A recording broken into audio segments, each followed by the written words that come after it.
We're joined now by Republican Congressman Buddy Carter of Georgia. He supports the new bill. Congressman, thanks a lot for coming on. Thank you. So like a lot of people paying attention, I've been spending a lot of the day trying to figure out what this bill says, what the implications are, and some of it seems good, some of it I don't fully understand, but I keep thinking, it's been 7 years.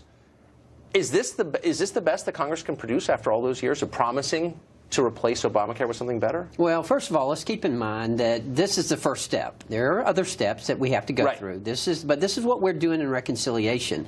This is what the first bucket looks like. We describe it as 3 buckets. We still got 2 buckets left before we have our final product. But this is a very important part of, especially of the repeal process. And let's face it, Tucker, we've got to do something. I mean, Obamacare is imploding.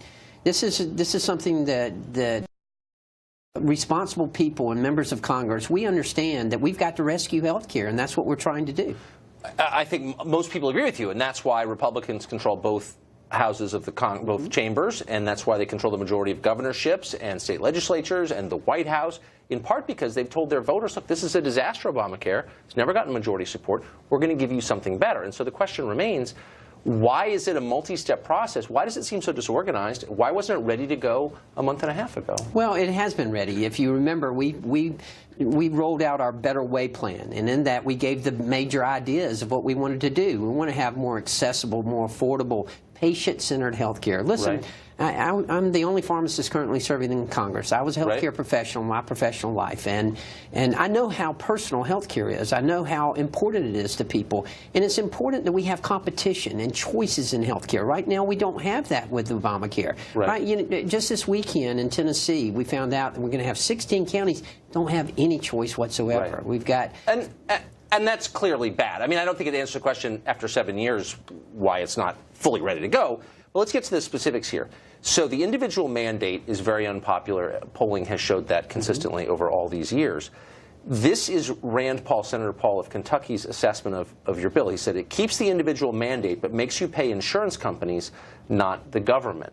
So there's still a requirement to buy insurance in this, correct? Well, no, not at all. What we're doing, instead of penalizing people and taxing them for not having insurance, what we're going to do is we're going to reward them with a tax credit for having insurance. Now, I suspect what Senator Paul is talking about there is the refundable tax credits. And what that is intended to do is to make sure those people who don't necessarily benefit from a tax credit, that they can get the tax credit automatically and then buy insurance with it. That's what we intend for that to do. Okay, so there's no penalty at all. If I don't want what used to be called a free rider and don't feel like getting insurance and continue to go to the emergency room for my health care, that's okay. There's no penalty at all for me.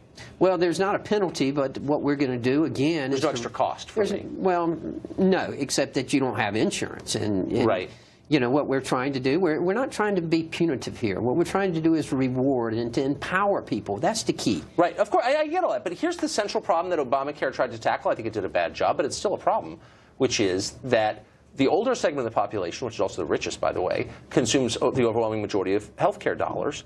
The youngest segment doesn't want to buy insurance because they perceive that they don't need it, and most of them actually don't. You need to get them, the healthy, to pay for the sick in order for it to work. Hence the individual mandate. This bill doesn't answer that problem at all? No, well, we don't, unlike Obamacare, we don't want to discriminate. We don't want to discriminate, and we're not going to. And what we're trying to do, again, is to empower people. We feel like that people who are able to make their own health care choices do a better job than this cookie-cutter approach that Washington, D.C. thinks that we know best and we can tell you what you need in health care. That simply is not working. So if my kids or anyone's kids decide, you know what, I'm 27 years old, I can no longer ride along with my parents' insurance policy, I don't feel like getting insured, the government has nothing to say about that. No one's going to force them to do that. Well, that has been the punitive nature of okay, Obamacare. I just want to be clear on it, because there's a lot of debate about what this legislation actually says.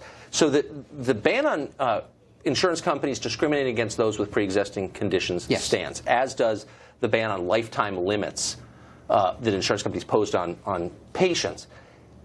How is it insurance exactly if we're requiring insurance companies to insure people whose policies they are certain will lose money? That's not really insurance, is it? It's something else.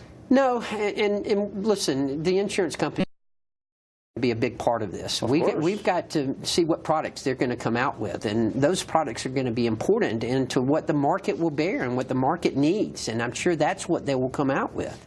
Okay, but you can't run an insurance. I mean, insurance is a bet, right? That you'll pay more to them than they will pay you in the end, right? It's based on a wager that they make. That's what insurance is. Right. So, but if the government says you have to take people on whom you know you will lose money, then by definition, those insurance companies need government subsidies or they fail, right? Well, we're one of the big stalwarts of our plan is Medicaid reform. We know that this is, listen, you know, this has been called Obamacare. It should have been called Obamacade.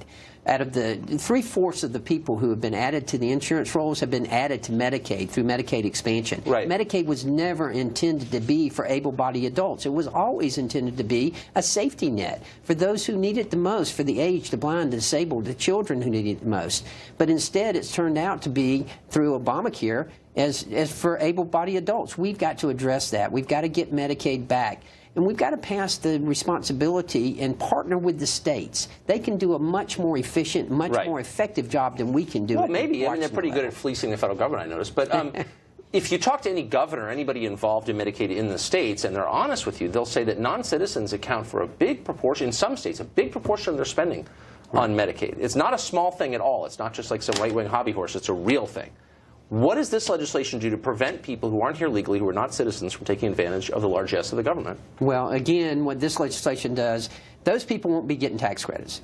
Obviously, those people aren't filling out tax forms, and they're not filling out to get a tax rebate or anything, so they're not going to be benefiting from any kind of tax credits at all. Federally, but they can still ride along and use the state Medicaid, right? Well, is there anything in here that says that people here legally cannot take advantage of this program? Well, I think that's incumbent upon the states to make sure that's not. Some states won't do that. I mean, New York, California, they're not going to prevent illegals from using this, and that's okay? Well, no, it's not okay. Not in my mind, at least. Right, but does the legislation address it? I guess that's what I mean. Not that I'm aware of, but I do know that it does leave that up to the states to be monitored by the states. Obamacare taxes are still in here, and not all of them will be repealed. The bulk won't be repealed until 2018. Why is that? Right. Well, one of the things that we promised is a stable transition period. In order to have that stable transition period, we've got to make sure people, because everyone's concerned, and I get it. Listen, I had town hall meetings, and they expressed to me how concerned they were about it, and I get that and understand that health care is personal. But we promised we're not going to yank the rug out from underneath anyone. And in order to do that, we've got to have a glide path, if you will. We've got to have a stable transition period. This didn't happen overnight. It's not going to change overnight. What does this cost? And how many people will lose their coverage as a result? Well, two things. First of all, we haven't gotten the cost estimates back yet from the CBO. But I mean, well, of course, it hasn't been scored officially. Right. But I mean, you're not going to release something like this to the public without giving us some sense of its costs. Well, we feel like we can make it, especially over a period of time. We feel like we can bring down health care costs. We feel like by how much over what period? Well, that remains to be seen. But if we increase competition, if we increase choices, if we increase patient responsibility, then we will be able to bring wait, I mean, I don't want to be a jerk about it or press you too hard or anything, but I mean, this is the story of the day. This affects everybody in the country, 330 million.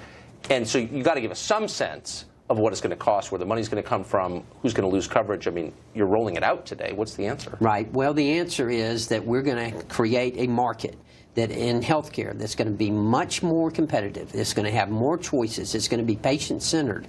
And that's going to create a market that will be much more affordable to people. How much more? That remains to be seen. I mean, I can't give you that tells you this is how much it's going to save. So when Nancy Pelosi says lots of people are going to lose their health insurance because of this, what's your response? My response is just the opposite. I think people are going to have access to health care and better health care, and they're going to be empowered in their health care. So people are not going to lose their health insurance because of this? It will be accessible. They will have the opportunity to have health care. I can assure you Can of you that. see why this makes people nervous if you roll something out without any details? I mean, look, I'm not against it. I just want to know what the details are. I understand. But again, that's why we want to make sure we have a stable transition period. If you will note, when Tom Price became Secretary of Health and Human Services, the first thing he did when he got into office was to shore up the Affordable Care Act to make sure that it can last us through this transition period. All right. Congressman Carter, thanks for joining us.